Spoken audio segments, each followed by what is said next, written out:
C19 사태를 해결하는 과정에서 한국이 얼마나 체계적인 시스템을 운용하는지를 잘 알 수가 있습니다. 의료진들의 헌신과 희생, 그리고 국민들의 협조와 일치 단결이 큰 역할을 했습니다. 그런데 그동안 선진국이라고 알려진 국가들의 어설픈 대응은 충격적이기까지 합니다. 한국인이 듣기에는 도무지 이해가 안 되는 일들이 미국, 일본, 그리고 유럽에서 일어나고 있습니다. 특히 세계 1위의 경제 대국 미국에서 최근 벌어지고 있는 사건 사고는 아베의 일본과 평행 이론을 증명하고 있어 충격적입니다. 미국에서는 최근 2달 동안 3,600만 명이 실업을 당했습니다.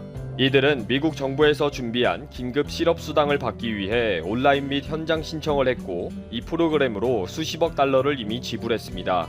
그리고 그 지불 결과를 우편으로 당사자들에게 통보했습니다.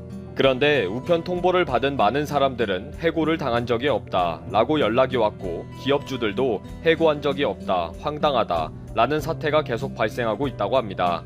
워싱턴주에 있는 웨스턴 워싱턴 대학의 직원 2,500명 중 400여 명이 이러한 실업수당 지급 통지서를 받았다는 것입니다. 이 소식은 뉴욕타임즈에 의해 미국의 실업수당이 나이지리아의 한 사기단체에게 절도당하고 있다고 대대적으로 보도가 되었습니다. 워싱턴주, 플로리다, 매사추세츠, 노스캐롤라이나 등 미국의 여러 주에서 직업을 잃지도 않은 근로자들의 사회보장번호 정보를 이용해 실업수당을 청구하는 사기 사건이 늘어나고 있다는 것입니다. 도용된 신분 정보로 실업 시스템에 접속해서 실제로 실업수당이 지급되어서 수억 달러가 도난당한 것입니다. 영국 정보부는 타임즈와의 인터뷰에서 수사관들은 공격의 배후가 누구이며 어디에서 작전을 수행하고 있는지를 추적하고 있다. 우리가 얻은 모든 단서로 적극적으로 쫓고 있다 라고 했습니다.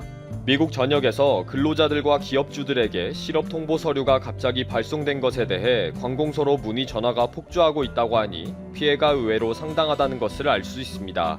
실제로 이 사기 집단은 신원 정보를 끊임없이 확보하고 있기 때문에 쉽지 않은 싸움이 될 것이라고 보고 있습니다. 이 소식을 들으면서 이런 엉터리 전산 시스템이 있나 싶었습니다. 어떻게 확인 시스템 등 안전장치도 없이 신청을 하면 수당이 지급되는 시스템이 돌아갈까요? 이렇게 어설프게 실업수당이 지급된다는 사실이 놀랍네요. 이런 어설픈 시스템은 또 대형 사고를 쳤습니다. 미국 연방재난관리청에서 버지니아주에 있는 판세라라는 기업에 N95 마스크를 1,000만 장을 납품받기로 계약을 합니다. 거금 5,500만 달러, 약 677억 원을 지불하고 5월 1일까지 납품받기로 한 것입니다. 그런데 10일이라는 기간을 연장해달라고 요청이 왔었는데 11일에 갑자기 파산 신청을 했던 것입니다. 알고 보니 이 회사는 2018년에 이미 세금 미납으로 고발을 당했으며, 지난달에는 2명의 공동대표가 사기 혐의로 기소된 상황이었습니다. 마스크 제작 경험은 전혀 없는 페이퍼 컴퍼니에 불과했던 거죠.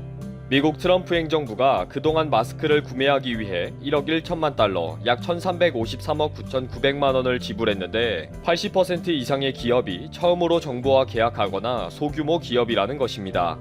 영국 언론의 보도에 따르면 퇴역 군인 출신인 대표는 수상한 중개인을 끼고 이런 계약을 추진했다. 판세라와 계약한 장당 5.5달러, 약 6,770원의 가격은 3M사의 장당 가격 0.63달러, 약 775원과 비교하면 너무 황당한 계약이다 라고 했고, 더 놀라운 사실은 최근 미국 보건복지부는 1,000만 장의 마스크를 납품받기 위해 1억 달러, 약 1,230억 8천만 원을 지불했다는 것입니다. 장당 가격은 10달러, 약 1,230원이라는 거죠. HHS 대변인은 이에 대해 식품의약국의 긴급 사용 허가에 의한 것이다 라고 해명했는데, 글쎄요. 이 사실은 워싱턴 포스트의 특종에서 시작해서 미국 전역에 보도가 되었으며, 미국인들은 무능력한 트럼프 행정부에 분노를 하고 있습니다. 도대체 뭐 이런 황당한 계약이 다 있으며 국민들의 세금을 이렇게 낭비해도 되는지 따져 묻고 있는 것입니다. 이렇게 세금 낭비를 하는 트럼프는 아베를 따라하는 것이라고 비판하는 기사들이 나오기 시작했습니다. 아베의 마스크로 인한 세금 낭비는 지금 계속 문제가 되고 있습니다. 466억엔, 약 5,350억 원으로 8,500만 장의 마스크를 생산해서 각 가정마다 2장씩 배부하는 아베노 마스크는 초기에 91억엔, 약 1,045억 원을 들여서 일부 배부를 했습니다. 그런데 벌레 등 이물질이 발견이 되고 온통 얼룩이 져서 임신부용을 회수하는 소동이 벌어졌었죠. 이 회수된 마스크는 8억엔, 약 91억 9천만 원을 들여서 세탁하고 수리하고 있습니다. 이러니 일본 국민들은 분노를 할 수밖에 없는 상황입니다. 이렇게 아베노 마스크가 문제가 되면서 몇 달이 지나도록 배부를 하지 못하고 일부 지역부터 본격적으로 배부를 하고 있습니다. 그런데 시중에 중국산 마스크가 갑자기 넘쳐나면서 가격이 뚝 떨어져 버린 것입니다. 한때는 한 장에 100엔 약 1150원 하던 것이 지금은 20엔 약 229원까지 하고 있다는 것입니다. 차이나타운 등에서는 중국산이 쌓여 있는데 50개 세트가 2,500엔 전후로 팔리고 있으며 몇 번이고 빨아서 재사용이 가능한 우레탄 소재 마스크까지 넘쳐나고 있습니다. 아베노 마스크는 귀에 제대로 걸어서 착용도 못할 정도로 사이즈도 작고 불결하다 보니 각 가정에서는 받아도 사용하지 않게 된 것입니다. 그러다 보니 일본에서는 아베노 마스크를 기부한다고들 하지만 막상 받으려고 하는 곳이 없다고 합니다. 급기야 시궁창에 버려진 466억엔이라는 언론 제목과 기사들이 나오고 있습니다. 이렇게 트럼프나 아베는 왜 이렇게 닮았는지를 지적하는 비난이 쏟아지고 있습니다. 일본은 특별재해급부금을 온라인으로 신청을 하면 온라인 신청서를 다시 인쇄해서 연필로 체크하는 행정 시스템이 있고, 미국은 신원 정보만 입력하면 실업수당을 마구잡이로 지급하고 근무 잘하고 있는 근로자에게 해고 및 실업 작업 완료를 우편으로 보내는 시스템이네요. 또 트럼프와 아베는 마스크로 국민들의 세금을 낭비하는 황당한 일을 같이 하고요. 뭐 이런 선진국이 있나요? 그저 황당합니다.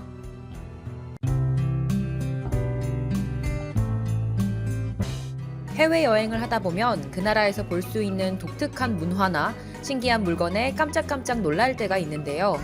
이건 반대로 우리나라에 여행 온 외국인들도 그런 경우가 있겠죠. 우리에게는 너무 흔하지만 한국의 문화를 모르는 외국인들에게는 용도조차 짐작하기 어려운 낯설고 신기한 한국 물건들이 있을 겁니다. 얼마 전 해외 한 커뮤니티에 한국 물건에 이것이 올라오면서 화제가 되고 있는데요. 바로 우산 포장기입니다. 런던에 사는 글쓴이는 우산 포장기 사진을 보여주며 이 물건의 용도를 아는지 물어봤고, 처음 이 물건을 접하게 된 이유도 알렸는데요. 내가 한국 유학 갔을 때 처음 본 물건인데 신기했어. 사람들이 많이 다니는 백화점이나 마트, 음식점 등 일상에서 널리 쓰이는 물건이야 라고 말했습니다. 또 우산 포장기 사용 방법도 간단히 알려주며 이 물건 덕분에 한국 건물 바닥은 비 오는 날도 깨끗하다고 칭찬했고요. 마지막에는 런던에도 있었으면 좋겠다며 글을 마무리했습니다. 이 게시물을 접한 해외 네티즌들은 대박! 나 처음에 쓰레기통인 줄 알았어. 신기하다. 나는 컵 버리는 분리수거함인 줄 알았어. 내가 사는 곳은 비가 많이 오지 않는데 비 많이 오는 나라엔 진짜 좋겠다. 일본에서도 봤던 것 같은데 아시아에는 이런 기발한 물건이 많은 것 같아. 아이디어 너무 좋다 등의 반응을 보이며 신기해했는데요. 외국인에게는 신선하게 느껴지는 우산 포장기지만 한국에서는 이미 꽤 오래전부터 사용했고 익숙한 물건이죠. 심지어 이제는 비닐 재활용 문제와 일회용 줄이기 캠페인으로 우산 빗물 제거기를 권장하는 추세인데요. 우산 포장기를 넘어 환경까지 생각한 우산 빗물 제거기가 있다는 소식을 접하면 아마 더 놀랄 것 같네요. 한국 물건 중 외국인이 문화 충격 받은 건 이뿐만이 아닙니다. 한국인들은 퇴근하고 한 잔, 자기 전에 한 잔, 친구 만나서 한 잔 등 기분 전환 겸 친목 겸 잦은 술자리를 가지는 경우가 많죠. 최근에는 많이 개선됐다고 하지만 여전히 회식 문화도 남아 있는데요. 이 때문에 술을 마신 다음 날 숙취를 개선하기 위한 여러 숙취 해소 제품이 많이 출시돼 있습니다. 아마 영상을 보시는 분들 중엔 오늘 아침에 드신 분도 있겠죠. 우리는 편의점만 가도 액체 형태, 고체 환 형태 등 다양하고 익숙한 숙취 해소제를 볼 수 있는데요. 외국에서는 숙취 해소제가 아닌 속을 진정시키는 소화제나 코코넛 워터, 토마토 주스 등 의약품이나 식품을 먹는 게 일반적입니다. 이렇게 외국에서는 숙취 해소제라는 단어 자체도 생소하기 때문에 한국에서 처음 접한 외국인들이 신기해할 수밖에 없는데요. 숙취 해소제뿐만 아니라 숙취 관련 음료인 가라 만든 배도 외국인들에게 매직 드링크로 유명했었죠. 배를 IDH라고 부르며 마트에서 대량으로 구매하는 외국인이 한동안 많았습니다. 실제로 한국 숙취해소제를 접한 외국인들은 한국에 숙취해소제가 많은 이유는 한국인들은 술을 진짜 많이 마셔. 나는 좋다고 생각해. 재밌는 사회생활을 하는 것 같아. 나는 알갱이로 된 거 먹어봤는데 화분에 있는 흙을 씹는 맛이었어. 등의 반응이었습니다. 그리고 우리가 식당에서 여기요 라고 부르는 대신 사용하는 호출벨도 외국인들에겐 상당히 신기한 물건이었는데요. 사실 우리나라에서는 너무나 익숙해서 이젠 호출벨이 없으면 불편하고 이상할 정도죠. 하지만 손을 들어 주문하거나 직원이 중간중간 체크하며 필요한 게 있는지 물어보는 게 익숙한 외국인의 입장에선 신기한 물건인가 봅니다. 한국에서 호출벨을 처음 본 외국인들은 용도를 몰라 어리둥절해하곤 하는데요. 한번 이용해 본 후에는 기발하면서도 편리하다고 놀라워합니다. 한국에 거주했던 외국인들은 콜벨과 맥주벨, 소주벨이 분리된 곳도 있어 완전 천재들이야. 식사할 때 직원들이 날 좀 가만히 내버려뒀으면 좋겠었는데 한국은 내가 필요할 때만 벨을 누르면 되니까 친구랑 대화가 끊기지 않아서 좋았어 등의 반응이었습니다. 이외에도 고깃집에서 볼 수 있는 수납 의자에도 감탄했는데요. 냄새가 배기 쉬운 곱창이나 삼겹살이 주 메뉴인 식당에선 필수죠. 의자 위 뚜껑을 열어 겉옷이나 소지품을 넣는 모습에 문화 충격을 받았다고 하네요. 다음은 우리나라 가정집에서 흔히 볼 수 있는 가전제품입니다. 김치를 집에서 직접 담가 먹는 한국 문화 특성상 가정에 하나씩은 있는 김치 냉장고인데요. 김치를 즐겨 먹지 않는 외국인들에게는 당연히 생소한 물건이겠죠. 특히 외국인들이 가장 놀라는 점은 김치 냉장고가 김치를 위한 전용 냉장고라는 사실인데요. 집집마다 냉장고가 2대 이상 있다는 자체를 신기해하는 외국인도 있습니다. 게다가 냉장고 안에 들어가는 김치의 양을 보면 더욱 놀란다고 하는데요. 실제로 김치 냉장고를 본 외국인들은 우리가 고향에 치즈나 피클 냉장고가 있진 않잖아? 한국인들은 김치 냉장고를 가지고 있다는 게 대단했어. 친구 집에 김치 냉장고가 있었는데 내 생각보다 냉장고는 더 컸어. 빨간 김치 말고도 파김치, 열무김치, 종류도 많았지 등의 반응을 보였습니다. 우리가 문화가 다른 해외를 갔을 때 한국에 없는 물건을 보면 놀라듯이 서로 다른 문화로 만들어지는 물건을 보고 외국인들도 신기해했는데요. 우리에게는 익숙하고 흔한 물건이 외국인들에게는 참신하게 느껴진다고 하니까 참 재밌는 것 같습니다.